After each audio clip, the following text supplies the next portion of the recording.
రాష్ట్రంలో ప్రముఖ పుణ్యక్షేత్రం నవనరసింహ క్షేత్రాల్లో ఒకటైన జగిత్యాల జిల్లా ధర్మపురి లక్ష్మీ నరసింహస్వామి క్షేత్రంలో స్వామివారి బ్రహ్మోత్సవాలు ఘనంగా కొనసాగుతున్నాయి. ఉత్సవాల్లో భాగంగా శుక్రవారం యోగా లక్ష్మీ నరసింహస్వామి తెప్పోత్సవం మరియు డోలోత్సవం ఘనంగా నిర్వహించారు. సాయంత్రం వేళలో యోగా లక్ష్మీ నరసింహస్వామి ఉత్సవ మూర్తులను వేద బ్రాహ్మణుల మంత్రోచ్చరణల మధ్య మంగళ వాయిద్యాలతో ఆలయం నుండి బ్రహ్మ పుష్కరిణి వరకు ఊరేగింపు నిర్వహించారు.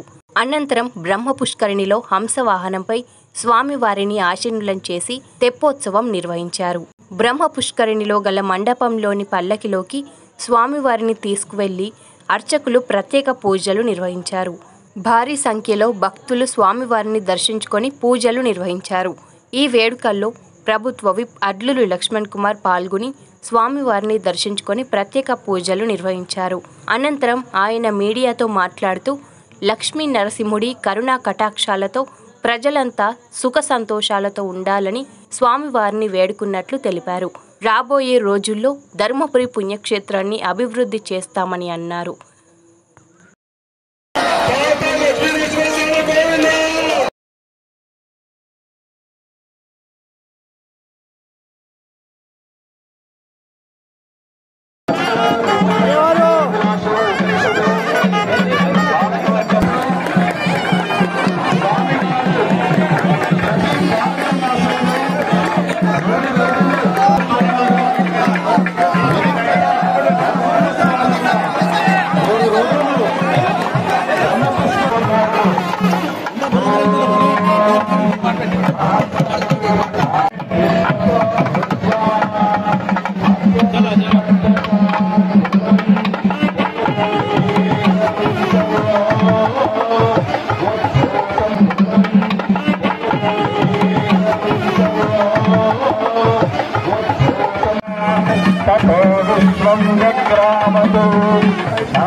अरे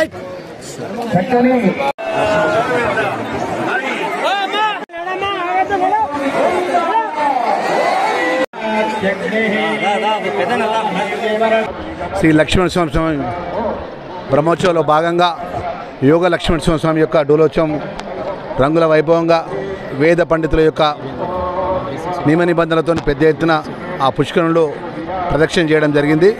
మన స్వామివారికి ఎక్కడ కూడా స్వామివారి పూజా విధానంలో కానీ స్వామివారి యొక్క కైంకర్యాల విషయంలో కానీ వేద పండితులు నిర్ణయించే ప్రకారం ప్రకారం అన్నీ కూడా పుష్కరిణి సంబంధించినటువంటి ప్రదక్షిణలు జరగడం జరిగింది. ఆ లక్ష్మీనరసింహ ఆశీస్సులు ధర్మపురి ప్రజలకు, తెలంగాణ ప్రజలకు, గౌరవ ముఖ్యమంత్రి వర్యులకు, ప్రభుత్వానికి, మన శాసనసభ్యులుగా స్వామివారి దయ మా మీద ఉండాలని కోరుకుంటూ శ్రీ లక్ష్మీనరసింహస్వామి ఏదైతే బ్రహ్మోత్సవాల్లో భాగంగా రాబోయే రోజుల్లో కూడా పెద్ద ఎత్తున కూడా పూజా కార్యక్రమాలు కానీ ప్రజలకు ఎక్కడ కూడా ఇబ్బంది జరగకుండా అన్ని విధాలా కూడా సౌకర్యాలు జిల్లా కలెక్టర్ గారి, పోలీస్ యంత్రాంగం కానీ, ముఖ్యంగా ఈవో టెంపుల్ ఈవో గారు, మాకు నూతనంగా ఏర్పడిన పాలకవర్గం చైర్మన్ వారి సభ్యులందరం కూడా మన భక్తులకు అన్ని విధాలు కూడా అందుబాటులో ఉండుకుంటూ ఏ ఒక్క దూరంకి వెళ్ళి వచ్చిన భక్తికి ఇబ్బంది జరగకుండా మన సదుపాయాలు ఏర్పాటు చేయడం జరిగిందన్న విషయాన్ని కూడా మరొకసారి మనవి చేసుకుంటూ ఆ లక్ష్మీనరసింహస్వామి ఆశీస్సులు అందరికీ ఉండాలని కోరుకుంటూ మా మీడియా మిత్రులకు కూడా మనస్ఫూర్తిగా నేను నమస్కారాలు తెలియజేస్తున్నాను.